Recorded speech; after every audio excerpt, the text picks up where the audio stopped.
इस कथा पटल पर आप सभी श्रोताओं का हार्दिक स्वागत है। नमस्कार, मैं अनीता सिंह इस अंक में लेकर आई हूँ आपके लिए रांगे राघव जी की कहानी, जिसका शीर्षक है रोने का मोल। दोस्तों, हम में से बहुत से लोगों के घर में पालतू पशु पक्षी रहते ही हैं, जिनमें कुत्ता सर्वप्रिय है। ये अपने भावनाओं को जिस तरह प्रदर्शित करते हैं वह दूसरे जीवों में दुर्लभ है। इस कहानी में रांगे जी ने गली के कुत्ते के रोने और उसके प्रति लोगों के नजरिए को दर्शाते हुए हमसे आपसे बहुत कुछ कह दिया है।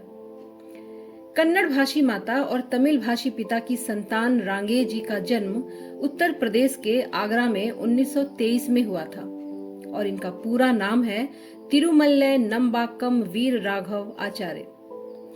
रांगे जी का हिंदी, ब्रज, संस्कृत, अंग्रेजी भाषा पर असाधारण अधिकार था।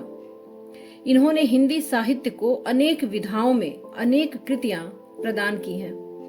तो आइए सुने आज की कहानी, जिसका शीर्षक है रोने का मोल। जब सांझ हो आई और अंधेरा आसमान की ललाई को फीका करने लगा, तब शहर की बिजली की बत्तियां जगमगा उठी। दुकानदारों की पलकें ठंडी हवा पाकर कुछ क्षण को बोझिल सी धूली से ढक गईं। कोलाहल बढ़कर थमने लगा। लोग घरों के दरवाजे बंद करने लगे और तभी एक बड़ा सा ताकतवर कुत्ता गली में से निकलकर बीच सड़क पर रोने लगा। राहगीर चुपचाप चले जा रहे थे। किसी ने भी उससे कुछ नहीं कहा। केवल एकाध इक्के वाले ने उसे राह से हटाने को जोर से चाबुक की लकड़ी को पहिए में अटकाकर खड़खड़ा दिया। उसके निकल जाने पर कुत्ता फिर बीच में आकर रोने लगा। 2 मिनट बाद ही एक बड़ा सा नुकीला पत्थर उसकी पीठ पर झल्ला कर गिरा। कुत्ता एक बार जोर से रोया और भौंकता हुआ गली में मुड़ गया।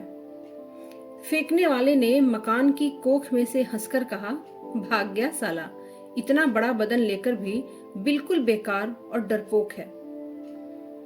पंडित श्री नारायण ने उफनते हुए कहा, इतने सड़क पर चलते हैं, कोई कुछ नहीं कहता, धर्म नहीं रहा, वरना दिन दहाड़े कहीं भला सड़क पर कुत्ता रोने दिया जाता है। बड़े लड़के गोविंद ने कहा, चाचा, इसकी तो गर्दन काट देनी चाहिए।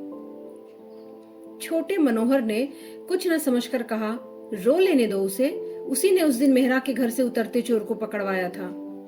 माँ ने टोक कर शीघ्रता से कहा, नहीं रे, यह बुरा शगुन है, यम दर्शन होते हैं, क्यों मोहल्ले में मारे हैं सबको। श्री नारायण गरज पड़े, मनोहर, अब की ना कहियो।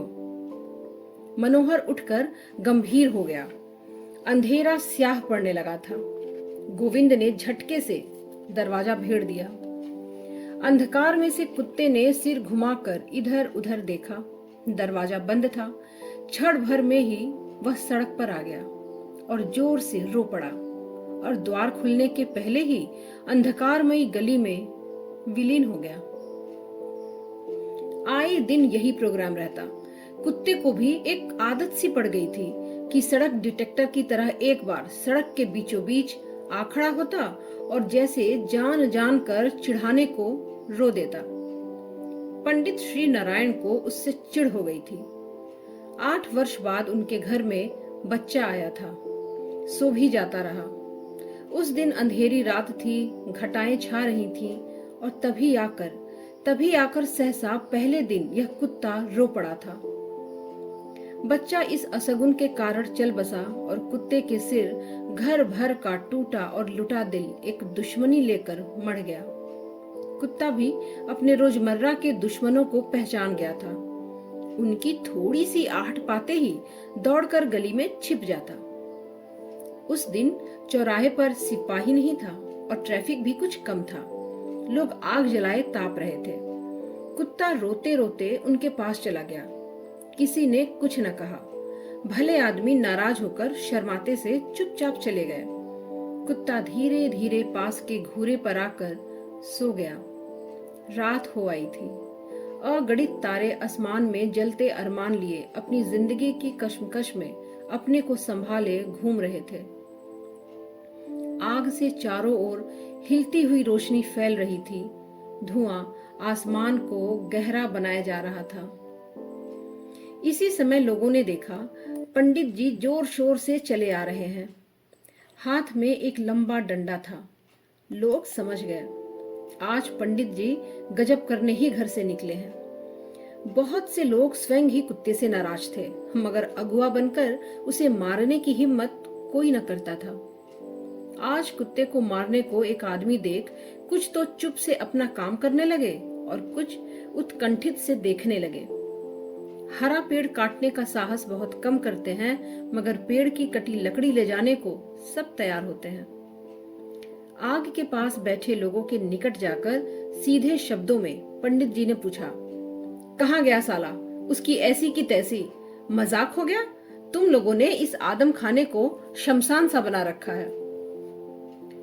कुछ युवक मजदूर उदंड से निश्चिंत बैठे ताकते रहे। उनकी भुजाएं कंधों से कुछ उठ गईं। नई रेल को देखकर जैसे हिंदुस्तानी चौंक कर उसे देवता मानने लगे थे, वैसे ही वृद्ध चिरंजी छाती निकालकर नम्रता से बोला, सरकार बाबू, उसकी तो खबर नहीं है। पंडित जी को कुछ नहीं सूझा और वह चुपचाप घर लौट आए। आधी रात को कुत्ता फिर सड़क पर रो पड़ा। पंडित जी की नींद खुल गई। दूसरे दिन पंडित जी ने चुंगी में अर्जी दे दी और कुत्तों को गोली डालने भंगी आ गए। जब कोई कुत्ता न फंसा तो पंडित जी स्वयं कुत्तों के लिए बाहर निकल आए। बाहर आते ही उन्हें भंगियों ने घेर लिया। आज उन्हें इसकी कोई परवाह नहीं थी। ब्राह्मण स्वार्थ के सामने धर्म को अपने अनुकूल बना लेते हैं। जमादार ने पंडित जी को देखकर कहा, सलाम पंडित जी। पंडित जी ने धीरे से कहा, जियो। सहसा भंगियों ने जोर से कहा, सलाम ठाकुर जी। पंडित जी के मुंह पर मुस्कुराहट फैल गई। सांझ आ गई, मगर कुत्ते पकड़ने की गाड़ी में एक भी कुत्ता नहीं घुसा।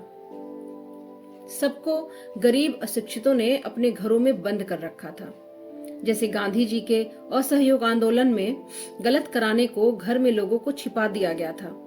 पंडित जी ने चिरंजी को लाल आंखों से देखा।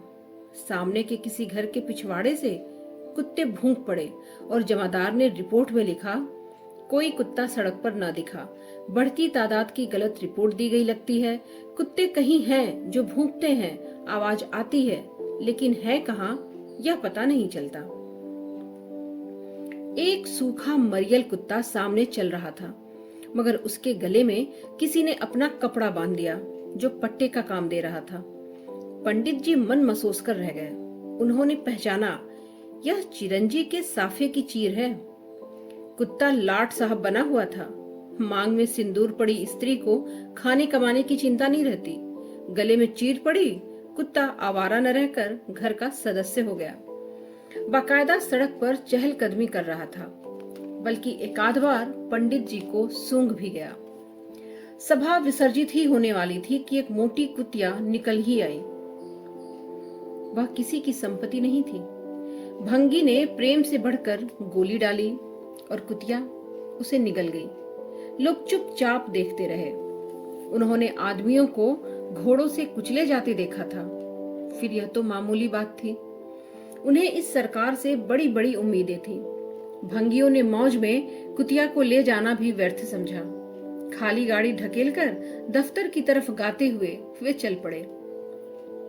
रात ठंडी सी इठलाकर ठहर गई। कुतिया के पेट में बच्चे थे। यही दुर्भाग्य की बात निकली। रात भर झाग डालकर कुतिया अनगिनत रोते कुत्तों के बीच में चल बसी। दूसरे दिन किसी ने यह न कोसा कि कुत्ते रात भर रोए। सफेद कपड़े पहने बूढ़ी खतरानियां बत्तख की चाल से मंदिर में जब मिली, तब एक ने हाथ मटकाकर कहा, बनने को पंडित और काम ऐसे, गाभन मरवा दी, तभी तो इनका लड़का। पास की बुढ़िया ने कहा, अरे ठीक है बुआ, ठीक है। पहली वृद्धा ने फिर कहा, तो मैंने क्या गलत कहा? हत्या करावे हैं, हत्या। तीसरी ने कहा, हम तो बस जय जाने, जो जैसी करनी करेगा तैसी पाएगा। पंडित जी इस अकृतज्ञ मोहल्ले की सेवा से ऊब उठे। अजब कुतिया मरी। कुत्ते रात रात रोने लगे। और वह असली तक्षक अभी तक जिंदा था। पहले मारते थे, अब वह भी न कर सकते। कानों में उंगली डालकर बैठे रहे। मोहल्ले की स्त्रियों में एक राजनीतिक हलचल व्यापी रही। स्वयं उनकी स्त्री ने कहा, मैंने तो पहले ही मना किया था। मगर फिर वह पंडित जी की आंखों के आगे बोल न सकी। दिन बीत गए, मामला ठंडा पड़ गया। लेकिन पंडित जी पर से लोगों की श्रद्धा उठ गई और रात में कुत्तों के भौंकने से बहुतों की नींद खराब होने लगी। फिर भी कोई रास्ता नहीं था। लोग कहते, इतना मोटा तगड़ा होकर सिर्फ रोता है, और कुत्ता भूख पड़ता, मानो एक प्रश्न कि क्या रोने के लिए भी आज्ञा चाहिए। कौन जानता है किसको क्या दुख है। तब सड़क की धूल उड़ जाती, मानो उत्तर था, अपने दुखों को आकर कहो मत। तब किसने कहा कि सब तुम्हारे दुख के साथी होंगे। फिर घूरे पर से उठ पूंछ दबाए अन्य कुत्तों में डरता सा वही कुत्ता रो उठता। सब आवाजों से ऊपर ईश्वर की आवाज की तरह उसका गंभीर निर्घोष गूंज उठता और मोहल्ला स्वर से भर जाता। जाड़े की धूप किसी के ठंडे गाल पर बहे गर्म आंसू सी बहकर फैल गई। धूप में बैठे पंडित जी भगवत गीता पढ़ रहे थे। सहसा उन्होंने दिन में कुत्ते का रोना सुना। अंदर ही अंदर झुलस उठे। साथ ही उन्होंने देखा 10-5 मेहतर लठ लिए कुत्ते के पीछे दौड़े चले आ रहे थे। क्षण भर में ही कुत्ते के सिर, बदन, पूंछ, टांग सब पर दनादन लठ पड़ने लगे। पंडित जी इस मार का कारण नहीं समझ सके, किंतु मार जारी थी। जब कुत्ते की आंखें बाहर निकल पड़ी तब उसे नाली में फेंक लठ नचाते हुए मेहतर लौट गए। कुत्ता तड़पने लगा, ठंड से कांप भी रहा था। न जाने क्यों पंडित जी अब व्यथित हो गए। कुत्ते ने रोने के लिए अंतिम बार मुंह खोला, मगर वह अब की रो न सका। उसमें दम ही नहीं बचा था।